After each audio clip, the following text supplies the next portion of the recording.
Confusion in Aso Rock as Buhari's son-in-law declared wanted over $65 million fraud.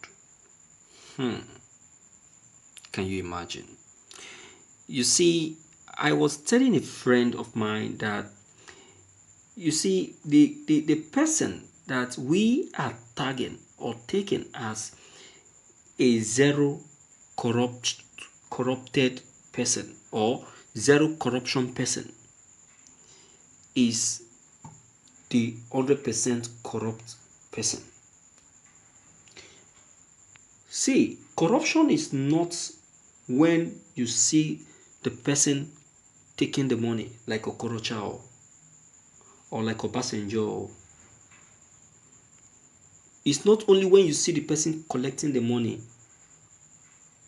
Corruption can also come when a position that is not meant or supposed to go to a particular person,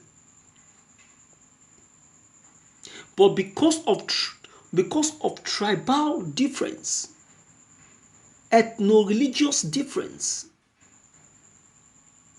you decided to push your very own to that position.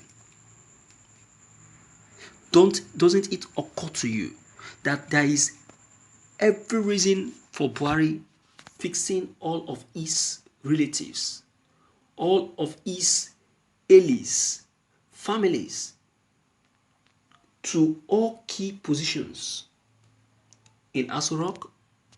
Do I start unleashing them to you? Look at the NNPC. In NNPC, we have nine top position in NNPC. Out of this 9, the most toppest, six most toppest is occupied by Northerners. 6 most toppest. Then 2 is occupied by the Easterners. Then 1 Westerners. Look at it. Out of 9, 6 most toppest is occupied by Northerners. Then 2 Easterners. Then 1 Westerners. Can you see the gap?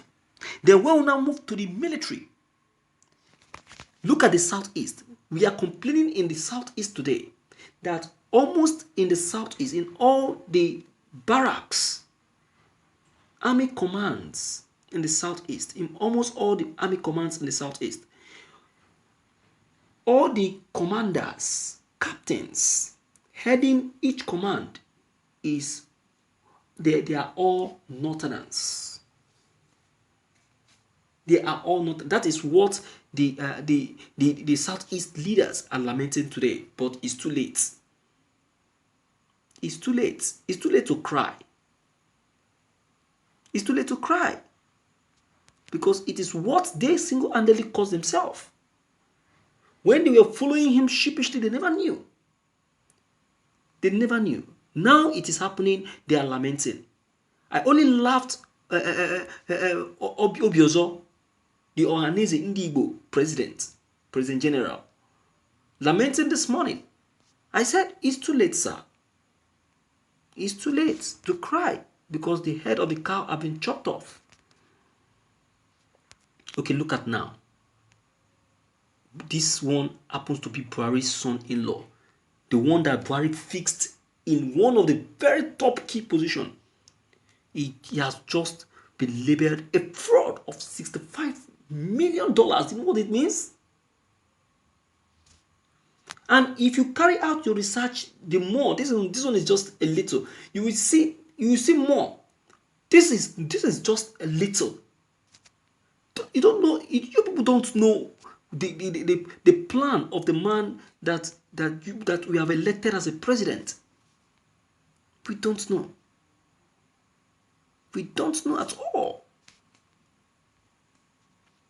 Buhari is a slow and steady killer. Look at how he ruled when he was a military leader. See how he ruled. My dear viewers, let's quickly check what the content is actually talking about, the fraud. People's Gazette has revealed that the Nigerian President Muhammad Buhari's son-in-law, the person of Gimba Yaukumo, and 2 others were on Thursday declared wanted by the Independent Corrupt Practices and Other Related Offences Commission (ICPC) over the diversion and misappropriation of $65 million national housing funds. Buhari's son-in-law, Mr. Gimba Kumo, who is a former managing director of the Federal Mortgage Bank of Nigeria and got married to Fatima, Buhari's second daughter, in 2016 alongside Mr. Tare Rufus and Mr. Bola Ogunshola, were declared wanted over misappropriation and diversion of $65 million meant for national housing funds. Following this report, a statement signed by Azuka Ogugwa, who happens to be the ICPC spokesperson, urged the public to provide information about the whereabouts of Buhari's son-in-law, Mr. Kuma, and his cohorts. The statement reads, "The person whose picture appear above, Mr. Tare Rufus, Mr. Gimba Yao Kumo, and Mr. Bola Okunshola, are hereby proclaimed wanted by the ICPC in connection with issues fringing on misappropriation of national housing funds and also the diversion of the sum of $65,000, the commission noted. Also, before now, Mr. Kumo was being investigated by the Economic and Financial Crime Commission over a 3 billion naira fraud, People's Gazette also revealed. That is it. You've heard it? That is it. This is someone that we claim, we tag as a zero corrupt person. You see, that's why they said that you don't judge a person by his look. You don't judge a person by his look. We started judging Buhari by his look. You see that? They were telling us then, but we were just deaf. We were all daft. A friend was telling me that now in Aso Rock, that the moment you step into Aso Rock gates, I'm telling you that you will not hear any language aside from a northern language. Yes, we know that Abuja is a northern is a northern state. We know that. FCT, you understand? But that doesn't mean that Aso Villa should be occupied by northerners. No. Aso Rock is a government environment that's supposed to be the combination of different people working. If you allow only one language to exist in Aso Rock, it means that you have automatically recruited only people from your own side. That is why there is something of such existing. Look at Goodluck Jonathan's administration. There was a combination of both northerners, the southerners, and the easterners. We have the Igbos in Aso Rock. We have the northerners in Aso Rock. But as it is, the person is telling me that in Aso Rock, you hardly hear any other language aside from the north, because the president has filled Aso Rock with only the northerners. Look at the broadcasting industry. BON.